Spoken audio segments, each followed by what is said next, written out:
ان خطوط کو پڑھا اور ان کو سمجھنا چاہا تو پھر میں نے کھوج لگانے کی کوشش کی کہ خداوند نے ہر ایک کے ساتھ مختلف بات کیوں کی ہے. کسی کو کہہ دیا کہ میں تاج دوں گا، کسی کو کہتا ہے کہ میں تمہیں من کھلاؤں گا، کسی کو کہتا ہے کہ میں تمہیں اپنے ساتھ بٹھاؤں گا. ہر ایک کو اس نے مختلف بات کہی ہے. لکھا ہے جس کے پاس دو دھاری تیز تلوار ہے. تو میں نے جب اس کے بارے میں پڑھنا شروع کیا تو ایک کتاب میں نے پڑھا کہ رومی گورنرز جو ہیں یہ دو طرح کے ہوتے تھے، ان کے دو درجے تھے. ایک وہ جو تلوار استعمال کر سکتے تھے اور قتل کر سکتے تھے، اور دوسرے گورنر وہ ہوتے تھے جو تلوار استعمال نہیں کر سکتے تھے، ان کے پاس تلوار نہیں ہوتی تھی. یسوع مسیح اس کلیسیا کو کہہ رہا ہے کہ میرے پاس دو دھاری تلوار ہے. جو گورنرز ہیں ان کے پاس تلوار جو ہے وہ ایک طرف سے کاٹتی ہے، لیکن میرے پاس جو تلوار ہے نا وہ دو طرف سے کاٹتی ہے. اس لیے میرا اختیار، میری اتھارٹی، میری پاور ان سے زیادہ ہے. اور تم ان باتوں سے مت ڈرو کہ کوئی تمہیں قتل کر دے گا. ایسے خیالوں کو ذہن میں نہ لاؤ. اور متی کی انجیل 10ویں باب کی 28ویں آیت میرے ذہن میں اس وقت آ رہی ہے. وہاں پہ لکھا ہوا ہے جو بدن کو قتل کرتے ہیں اور روح کو قتل نہیں کر سکتے ان سے نہ ڈرو، بلکہ اسی سے ڈرو جو روح اور بدن دونوں کو جہنم میں ہلاک کر سکتا ہے. سو میرے عزیز بہنوں اور بھائیوں، یسوع مسیح فرماتے ہیں کہ ڈرنے کی ضرورت نہیں ہے، کیونکہ اگر کوئی تمہیں قتل کرے گا، اگر کوئی تمہیں مارے گا تو وہ صرف تمہارے جسم کو مارے گا، صرف تمہارے بدن کو قتل کرے گا. اور لیکن اگر تم کمپرومائز کر کے، اگر تم دنیا کے ساتھ مکس ہو کر اپنی جان بچا لیتے ہو تو پھر کوئی فائدہ نہیں. اور ایک اور آیت میرے ذہن میں آ رہی، لکھا ہوا ہے کہ اگر انسان ساری دنیا حاصل کر لے اور آخر میں اپنی جان کا نقصان اٹھائے تو اسے کیا فائدہ؟ جان کا نقصان کہاں پہ ہونا ہے؟ یہ جہنم میں جا کے ہی ہونا ہے. ان کے پاس تلوار تھی. یسوع کہتا ہے میرے پاس دو دھاری تلوار ہے، اس لیے تمہیں ڈرنے کی ضرورت نہیں ہے. اور یسوع مسیح کی دو دھاری تلوار کیا ہے؟ مکاشفہ پہلے باب کی 16ویں آیت میں ہم اس کو بڑے اچھے طریقے سے پڑھ چکے ہیں. لکھا ہے یہ تلوار، دو دھاری تلوار اس کے منہ سے نکلتی ہے. اس کا مطلب یہ ہوا کہ یہ اس کا کلام ہے، یہ اس کے منہ سے نکلنے والی باتیں ہیں جو اس کے منہ سے نکلتی ہیں اور کام کرتی ہیں. اب دیکھیں نا، جب یسوع مسیح نے ساری کائنات کو تخلیق کیا تو یہ کہنے سے ہوا. لکھا ہوا ہے عالم اس کے کہنے سے بنے، صرف اس کے کلام سے بنے، اور وہ کہہ کر ہی سب کچھ کرتا ہے. وہ کہتا ہے ہو جا اور ہو جاتا ہے. آپ کو وہ واقعہ تو یاد ہی ہوگا کہ طوفان آ گیا ہے کشتی میں، اور شاگرد ہیں کشتی میں اور یسوع ان کے ساتھ نہیں ہے. انہوں نے دور سے دیکھا کہ کوئی پانیوں پر چلتا ہوا آ رہا ہے، انہوں نے سمجھا کہ بھوت ہے. یسوع مسیح نے کہا کہ میں ہوں. پھر اس نے پانی اور ہوا کو ڈانٹا. ایک دفعہ جب یسوع مسیح کشتی میں بھی تھا تو اس وقت بھی اس نے پانی اور ہوا کو ڈانٹا. ٹھیک ہے، تو جب یسوع مسیح پانی اور ہوا کو ڈانٹتا ہے، اور کیسے ڈانٹتا ہے؟ یہ اس کے منہ کی تلوار ہے. اس کے منہ کی تلوار استعمال ہوتی ہے اور کام ہو جاتا ہے. اس کے منہ کی تلوار سے سارا کام ہو جاتا ہے. حوالوں کو ذرا چیک کر لیجئے گا، کیونکہ کچھ اوپر نیچے ہو سکتی ہے باتیں، اس لیے بعد میں کومنٹس میں آپ کہہ رہے ہیں جو کہ یہ ریفرنس کوئی غلط ہو گیا تھا، ہو سکتا ہے، کیونکہ جو اس وقت ذہن میں آ رہے ہیں وہ ہو سکتا ہے. یسوع کے تلوار نکلتی ہے منہ سے، اور وہ خدا کا کلام ہے، اور خدا کا کلام بہت افیکٹو ہے. عبرانیوں 4 باب کی 12ویں آیت میں لکھا ہوا ہے کہ خدا کا کلام جو ہر ایک دو دھاری تلوار سے زیادہ تیز ہے. خدا کا کلام کے سامنے کوئی نہیں ٹھہر سکتا. اور جب یسوع آئے گا تو وہ اپنے منہ کے کلام سے سب کے ساتھ لڑے گا. وہ کہے گا، فرشتوں کو کہے گا کہ جاؤ، جو میرے لوگ نہیں ہیں، جو مجھ سے دور رہے، ان کو اکٹھا کرو اور ان کو وہاں پھینک دو جہاں رونا اور دانتوں کا پیستا ہے. تو یہ کیسے ہوا؟ یسوع کے منہ کے کلام سے ہوا، یسوع کی دو دھاری تیز تلوار سے ہوا. یسوع نے فرمایا اور ہو گیا. جو یسوع کی تلوار کو نہیں پہچانتے ہیں وہ یقیناً خوفزدہ رہتے ہیں، لیکن جو یسوع مسیح کے منہ کے کلام کی تلوار کو جانتے ہیں وہ دلیر رہتے ہیں. انہیں پتہ ہے کہ یسوع جو کہتا ہے وہ ہو جاتا ہے، یسوع جو فرماتا ہے وہ ہو جاتا ہے. اور یسوع نے کیا فرمایا ہے؟ جو بدن کو قتل کرتے ہیں ان سے نہ ڈرو، لیکن جو روح اور بدن دونوں کو قتل کر سکتا ہے، دونوں کو جہنم میں ڈال سکتا ہے، اس سے ڈرو۔ سو میرے عزیز بہنوں اور بھائیوں، یسوع مسیح کے پاس دو دھاری تلوار ہے، اور وہ اس تلوار کو میرے لیے اور آپ کے لیے استعمال کرنا چاہتا ہے۔ وہ چاہتا ہے کہ ہم اس کو پہچانیں اور اس کی تلوار پر بھروسہ کریں، اس کی تلوار کے استعمال کو سمجھیں، اس کی تلوار کو جانیں، اور وہ تلوار وہ ہمیں بھی دیتا ہے۔ اس کی تلوار ہمارے پاس بھی ہے، اس کا کلام ہمارے پاس بھی ہے، اور ہم اس کے کلام کو استعمال کر کے ابلیس پر، دشمن پر غالب آ سکتے ہیں۔ آگے بڑھیں گے۔ لکھا ہوا ہے جس کے پاس دو دھاری تیز تلوار ہے، وہ یہ فرماتا ہے میں یہ تو جانتا ہوں کہ تو شیطان کی تخت گاہ میں سکونت رکھتا ہے۔ میں یہ تو جانتا ہوں، میں جانتا ہوں کہ تو کہاں پر رہتا ہے۔ کئی دفعہ یہ اعتراض ہوتا ہے نا کہ خداوند تجھے نہیں پتا ہم کہاں پر رہتے ہیں۔ ساڈے ارد گرد لوگ ہے ہی بہت کپتے پئی ہوتے تے ہی اچھی دعا نہیں کر سکتے، اسی تے اپنے آپ نو کرسچن شو نہیں کر دے، کیونکہ بھائی جتھے اسی کام کرنے ہیں نا بڑے برے حالات ہیں، ہو بہت برے حالات ہیں۔ میں یہ سمجھتا ہوں کہ آج بھی حالات برے ہیں، no doubt no doubt no doubt, لیکن آفیشلی ہمارے حالات برے نہیں ہیں، ٹھیک ہے، کیونکہ کوئی لا ایسا نہیں ہے۔ جو لا ایک چل رہا ہے وہ اور طرح سے ہے، ٹھیک ہے جی، اور اگر اس پر پورا عمل کیا جائے تو پھر اور طرح کی بات ہوتی ہے، لیکن ایسا کچھ نہیں ہے کہ ہم پر امپوز کیا جائے کہ آپ کو یہ والی عبادت کرنی ہے، یہ والی عبادت نہیں کرنی، ایسا کچھ نہیں ہے۔ لیکن اگر ہم ابتدائی کلیسیاؤں کو دیکھیں یا ان کلیسیاؤں کو دیکھیں جن کو ہم سٹڈی کر رہے ہیں، فار ایگزامپل ہم پرگمن کی کلیسیا کو ہی دیکھ لیں، تو پرگمن کی کلیسیا یا سمرنا کی کلیسیا یا افسوس کی کلیسیا، ان کلیسیاؤں پر تو امپوز کیا گیا تمہیں شہنشاہ کی پرستش کرنی ہے، تمہیں ہماری استراحت کو ماننا ہے، تمہیں ڈائنا کو ماننا ہے، تمہیں ناگ دیوتا کی پوجا کرنی ہے، تم اس کے علاوہ کسی اور کی پوجا نہیں کر سکتے، تم اس کے علاوہ کسی اور کی پرستش نہیں کر سکتے۔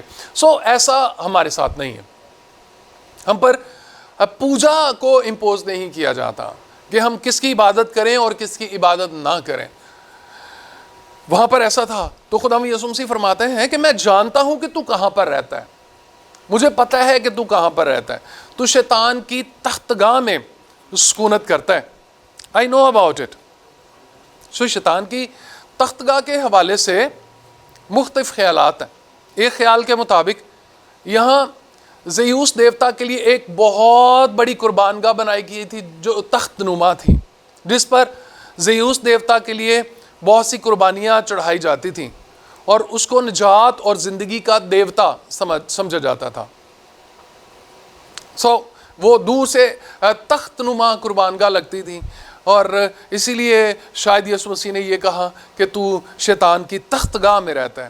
اس کے علاوہ یہاں پر بہت ساری قربان گاہیں بھی تھیں، اور بہت سارے دیوتاؤں کی عبادت بھی ہوتی تھی، جس کی وجہ سے شاید اس کو شیطان کی تخت گاہ کہا گیا کہ یہاں پر تیرے دائیں طرف اور دیوتا ہے، بائیں طرف اور دیوتا ہے، آگے کسی اور دیوتا کا مندر ہے، پیچھے کسی اور دیوتا کا مندر ہے، تم گویا مندروں سے گھرے ہوئے ہو، تم شیطان کے پجاریوں سے گھرے ہوئے ہو، تم شیطان کا نام لینے والوں سے گھرے ہوئے ہو۔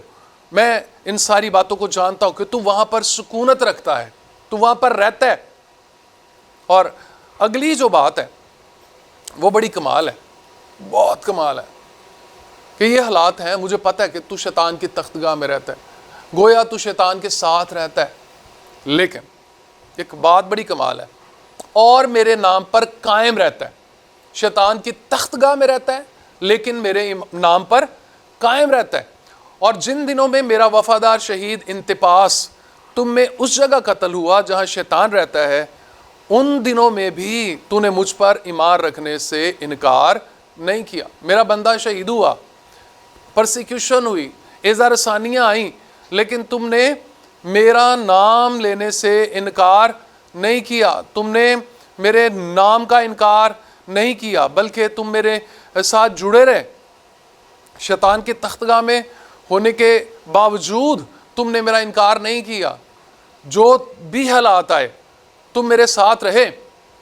اپریشیٹیبل، خداوند اس کو اپریشیٹ کرتا ہے، خداوند اس بات کی تعریف کرتا ہے کہ تم میرے نام پر قائم ہو۔ کتنی بڑی کتنی بڑی عزت ہے، کتنا بڑا اعزاز ہے کہ مالک کہہ دے کہ بھائی حالات تو بڑے برے ہیں لیکن تو میرے نام پر قائم رہتا ہے۔ Very good, well done.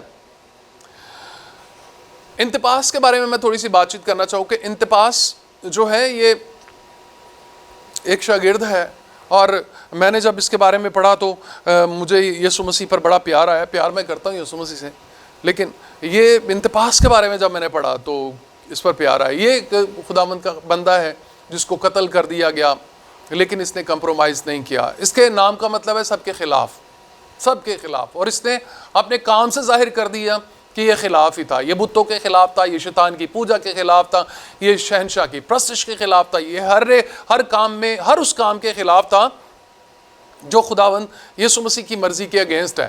یہ ہر طرح سے خداوند کے ساتھ جڑا رہا اور آخرکار اس کو مار دیا گیا۔ ایک روایت کے مطابق اسے پیتل کے بنے ہوئے بیل میں پھینک دیا گیا اور نیچے سے آگ جلا دی۔ مطلب ایک دیگ تھی پیتل کی بنی ہوئی جس کی شکل بیل کی طرح کی تھی۔ وہ بیل دیوتا کو قربانی چڑھا رہے ہیں نا، ٹھیک ہے جی۔ بیل کی بنی ہوئی شکل کی ایک دیگ ہے، اور اس میں انتپاس کو پھینک دیا گیا اور نیچے سے آگ جلا دی گئی، اور اسکالرز یا مورخین یہ لکھتے ہیں کہ وہ بھن گیا، وہ اس میں جل گیا، وہ اس میں مر گیا، لیکن اس نے یسوع مسیح کا انکار نہیں کیا۔ انتپاس، تاریخ اس شہید کا کہیں ذکر نہیں کرتی، تاریخ اس گواہ کا کہیں ذکر نہیں کرتی، لیکن یسوع مسیح ہر ایک کو نام بنام جانتا ہے۔ جس کو ہسٹری نے اگنور کر دیا اس کو یسوع مسیح نے یاد رکھا۔ آپ کوئی بھی ہیں، آپ چھوٹے ایماندار ہیں یا آپ بڑے ایماندار ہیں، آپ چھوٹے خادم ہیں یا بڑے ایماندار ہیں، آپ کے اشتہار لگتے ہیں یا نہیں لگتے، آپ کی اشتہار پر فوٹو آتی ہے یا نہیں آتی، آپ کا نام ایک کونے میں لکھا جاتا ہے، آپ کی فوٹو بڑی لگتی ہے، آپ کو دنیا جانتی ہے یا نہیں جانتی، اس بات کا کوئی دکھ نہیں ہے۔ دکھ اس وقت ہوگا جب یسوع نہ جانتا ہو۔ تو انتپاس کو یسوع جانتا ہے، اور اس نے یوحنا کو کہا کہ میرے بندے انتپاس کا ذکر کر، میرے بندے انتپاس کا نام لکھ دے، کیونکہ اس نے میرے نام کی خاطر قتل ہونا مناسب سمجھا ہے اور میرے نام کا انکار نہیں کیا۔ یہاں پر اگر میں ایک شخص کا ذکر نہ کروں تو زیادتی ہوگی۔ آپ کو یاد ہوگا کہ جب ساؤل گرا ہے اور اس کی آنکھیں اندھی ہو گئیں اور وہ ایک جگہ پر ایک کوچے میں جا کر بیٹھ گیا، تو وہاں پر ایک شخص کو بھیجا گیا۔ یسوع نے ایک شاگرد جس کا نام حننیہ تھا اسے بھیجا، کہا کہ جا، ساؤل ترسی وہاں پر دعا کر رہا ہے، تو جا کر اس پر ہاتھ رکھ، وہ میرا بندہ بن گیا ہے، اس کے لیے دعا کر، اسے میرے نام کی خاطر دکھ سہنے ہوگے۔ تو حننیہ کا ذکر اس کے علاوہ اور کہیں نہیں آتا، لیکن حننیہ وہ کام کر گیا جو ہمیشہ یاد رکھا جائے گا۔ اس نے ایک ایسے رسول کو جنم دیا جس نے یورپ کو بدل کے رکھ دیا، اور جس کی تحریریں نئے عہد نامے میں سب سے زیادہ ہیں۔ ہو سکتا ہے آپ چھوٹے خادم سمجھتے ہو آپ کو، ہو سکتا ہے آپ چھوٹے ایماندار سمجھتے ہو آپ کو، ہو سکتا ہے آپ کا کام بہت چھوٹا لگ رہا ہو آپ کو، لیکن میرے عزیز بہنوں اور بھائیوں، انتپاس ہمیں یہ سکھاتا ہے، پرگمن کا انتپاس ہمیں یہ سکھاتا ہے کہ خوف نہ کرو، یسوع مسیح مجھے اور آپ کو ہمیشہ یاد رکھتا ہے، اس کی نظر میں ہم سب بڑے اہم ہیں۔ یسوع مسیح اسے کہتا ہے میرا وفادار شہید انتپاس، انتپاس وفادار شہید، سچا گواہ، سچا گواہ۔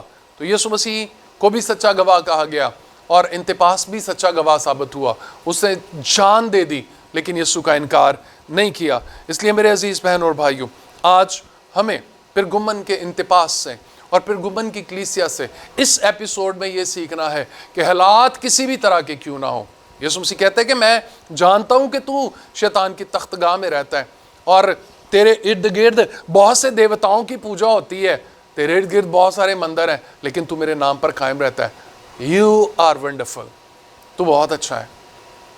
انتپاس کو یسوع نہیں بھولا اور انتپاس کا نام لکھوایا۔ یسوع کی نظر میں میرے اور آپ کے کام کی بڑی اہمیت ہے۔ کام چھوٹا ہو یا بڑا ہو نو پرابلم، لیکن یسوع کی مرضی کے مطابق ہونا چاہیے، اس کا ریوارڈ ہمیں ضرور ملے گا۔